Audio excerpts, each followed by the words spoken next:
Caresse White. She's a founder and the CEO of J.Caresse Company. She is a managing director, coach, and IT consultant. So she's going to talk about the impact of the intuition leadership. So welcome, Jessica.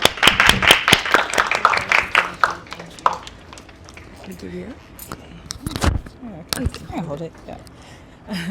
Thank you so much, Tatiana, for having me here. Dr. Yanli, thank you so much. So when Tatiana first initially asked me to speak, I'm like, are you sure? I don't have any kids, but but I do have a cat. I have 2 cats and a dog, and I'm the middle child. There's 5 of us.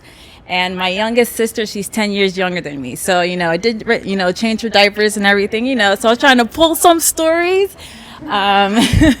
So thank you so much. A little bit about me. So I recently opened up my own consulting firm about a year ago, left corporate America, doing project management consulting, and now we're kind of getting into the AI space. So we're doing implementations with AI agent platforms. And this wasn't my plan. I think initially I wanted to be a fashion designer.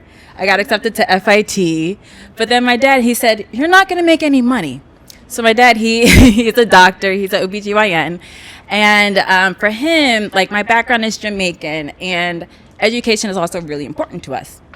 And so my grandmother, she was the one who migrated from Jamaica to New York, and she cleaned the hotel rooms. So she was, she was the people you tip to change your towels, change your sheets.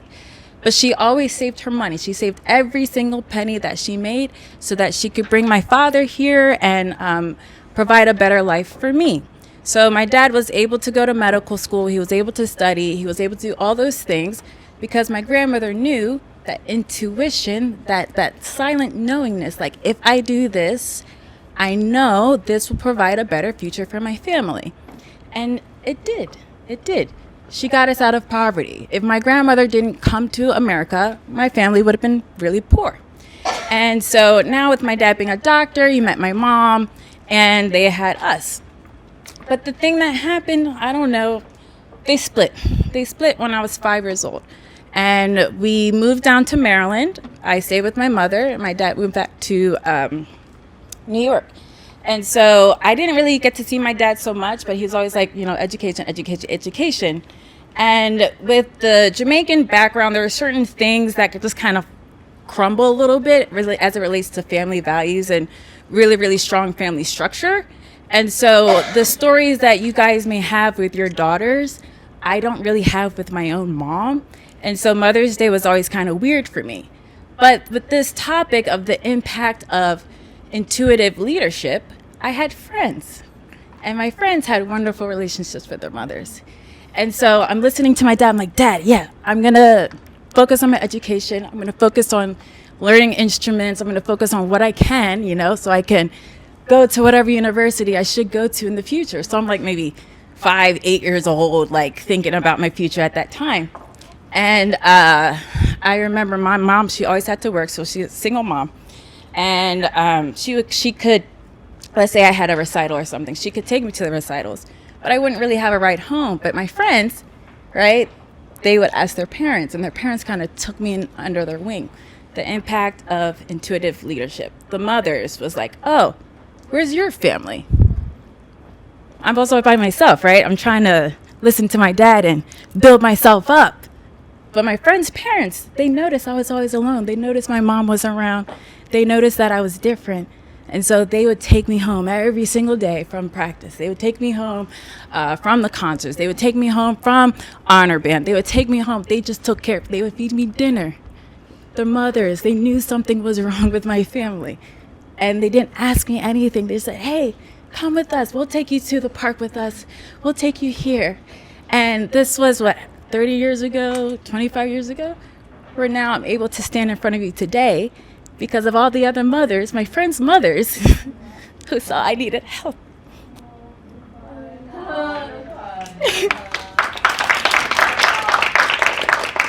They saw I needed help, and And they took me in. They didn't judge me. They didn't, make me feel like I was less than, because I didn't have money like they did. There was so much going on in my household that they had no idea.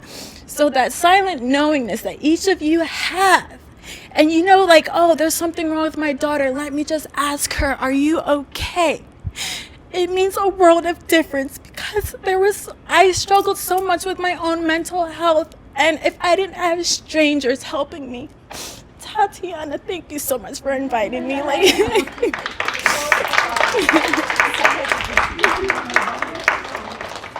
you so much.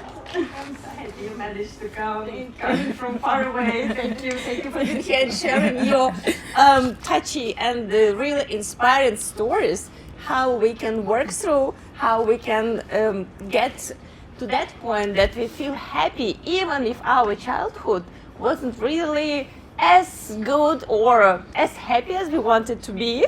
But now we're adults, and we learn from our experience.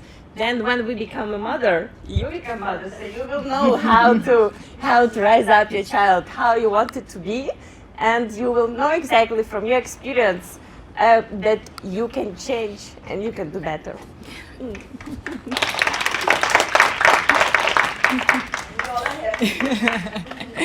It's just so funny because, as it relates to even my day job, I work with a lot of engineers, and in the IT space, people tend to treat the IT people like trash. They tend to be known as the people pleasers.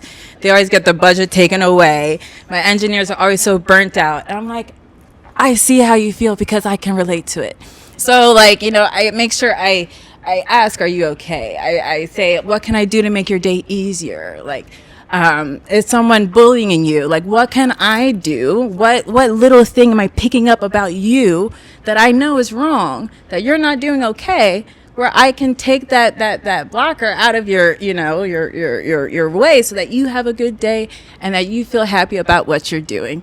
So into that little voice that you have inside, always listen to it. If you're looking at someone and they're like, there's something off, go say hi. You never know what that may do to them. That little knowingness that all of us has, that's what makes each and every one of us so unique and so impactful and so strong as a leader, because it's that little nudge that makes the whole world of difference. And thank you very much. Thank you very much, Jessica. We're so happy to have you here today. Thank you. Thank you for coming.